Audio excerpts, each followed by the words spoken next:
अस्सलाम वालेकुम दोस्तों, मैं ਹਾਂ ਫੈਸਲ ਅਲੀ ਔਰ ਤੁਸੀਂ ਦੇਖ ਰਹੇ ਹੋ ਪੰਜਾਬੀ ਪ੍ਰਚਾਰ ਟੀਵੀ। ਔਰ ਅੱਜ ਦੀ ਇੱਕ ਖਾਸ ਵੀਡੀਓ ਲੈ ਕੇ ਅਸੀਂ ਤੁਹਾਡੇ ਨਾਲ ਹਾਜ਼ਰ ਹੋਏ ਹਾਂ ਬੀਬੀ ਪਾਕ ਦਾਮਨ ਦੀ ਦਾਸਤਾਨ ਦੇ ਹਵਾਲੇ ਨਾਲ। हज़रत फ़ातिमा ज़हरा बिनते रसूल ਦੀ ਦੁਨੀਆ ਤੋਂ ਪਰਦਾ ਫਰਮਾਨ ਦੇ ਬਾਅਦ हज़रत अली अलैहिस्सलाम ਦੀ ਸ਼ਾਦੀ हज़रत उम्मुल बनीन अलैहिस्सलाम ਹੋਰਾਂ ਨਾਲ ਹੋਈ, ਜਿਨ੍ਹਾਂ ਵਿੱਚੋਂ ਚਾਰ ਬੇਟੇ हज़रत अब्बास अलमदार, हज़रत जाफ़र, हज़रत अब्दुल्ला और हज़रत उस्मान पैदा होए।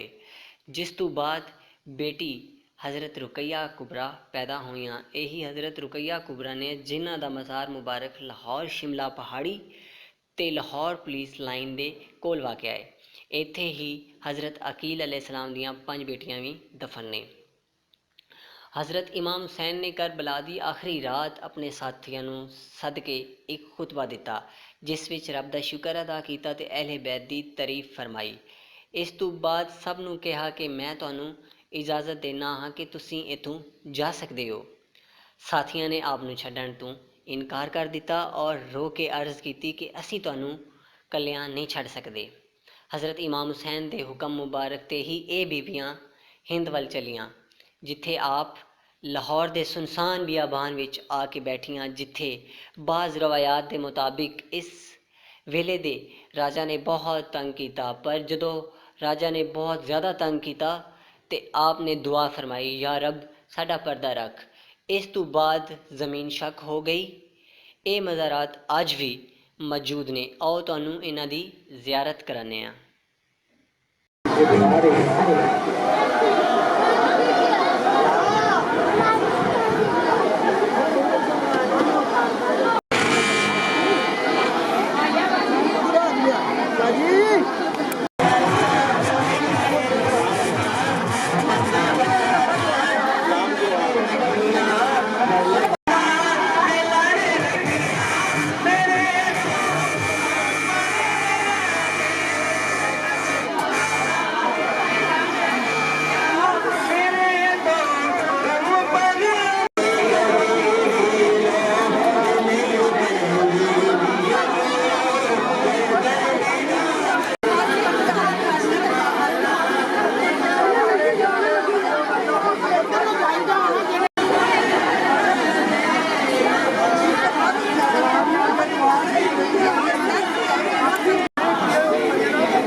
ज़हूरे मुर्तज़ा विच हर सा